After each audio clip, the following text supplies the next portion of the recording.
யோவான் 21 அதிகாரம்.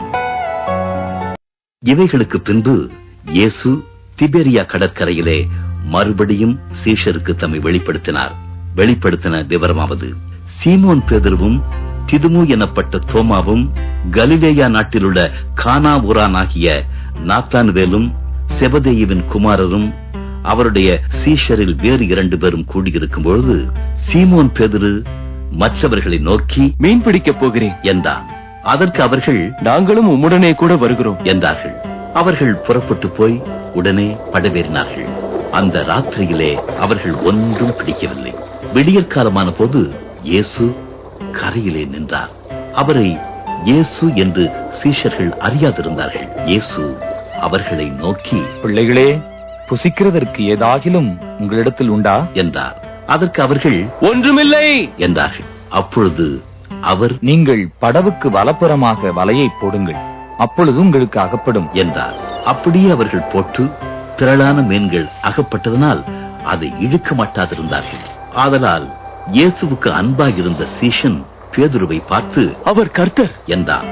அவர் கர்த்தர் என்று சீமோன் பேதுரு கேட்டவுடனே தான் வஸ்திரமில்லாதவனாயிருந்தபடியினால் தன் மேற்சட்டையை கட்டிக்கொண்டு கடலிலே குதித்தான்.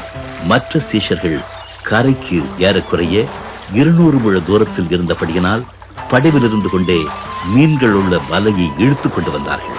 அவர்கள் கரையிலே வந்திறங்கின போது கரி நெருப்பு போட்டிருக்கிறதையும் அதன் மேல் மீன் வைத்திருக்கிறதையும் அப்பத்தையும் கண்டார்கள். இயேசு அவர்களை நோக்கி, நீங்கள் இப்பொழுது பிடித்த மீன்களில் சிலவற்றை கொண்டு வாருங்கள் என்றார்.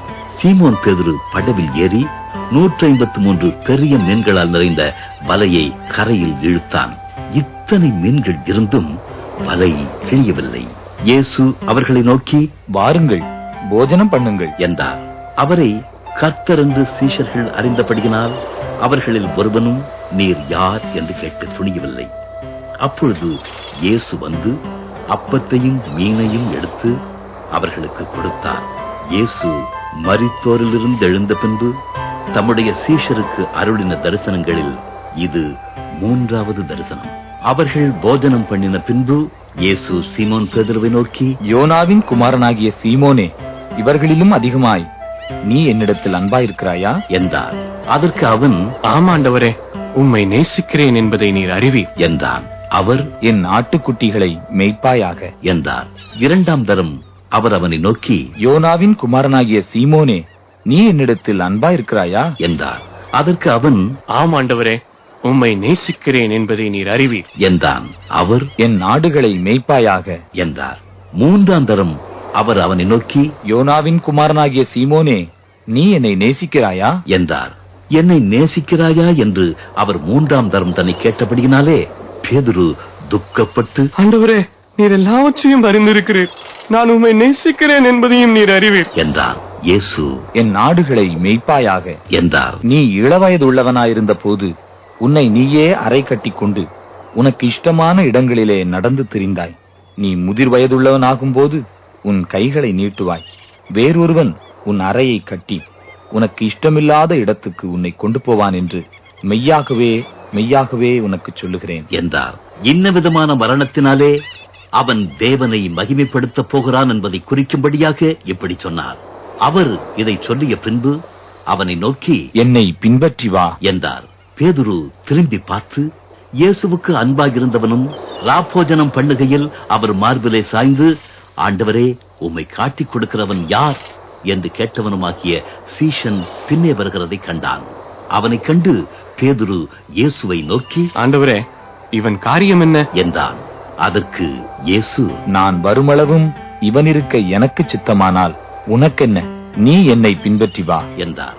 ஆகையால் அந்த சீஷன் மரிப்பதில்லை என்கிற பேச்சு சகோதரருக்குள்ளே பரப்பிற்று. ஆனாலும் அவன் மரிப்பதில்லை என்று இயேசு சொல்லாமல், நான் வருமளவும் இவன் இருக்க எனக்கு சித்தமானால் உனக்கு என்னவென்று சொன்னார். அந்த சீஷனே இவைகளை குறித்து சாட்சி கொடுத்து இவைகளை எழுதினவன். அவனுடைய சாட்சி மெய்யென்று அறிந்திருக்கிறோம். இயேசு செய்த வேறு அநேக காரியங்களும் உண்டு. அவைகளை ஒவ்வொன்றாக எழுதினால் எழுதப்படும் புத்தகங்கள் உலகம் கொள்ளாதென்று எண்ணுகிறேன். ஆமீன்.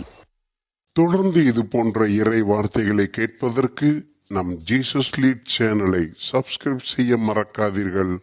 கர்த்தர் உங்களை ஆசீர்வதிப்பாராக. ஆமென்.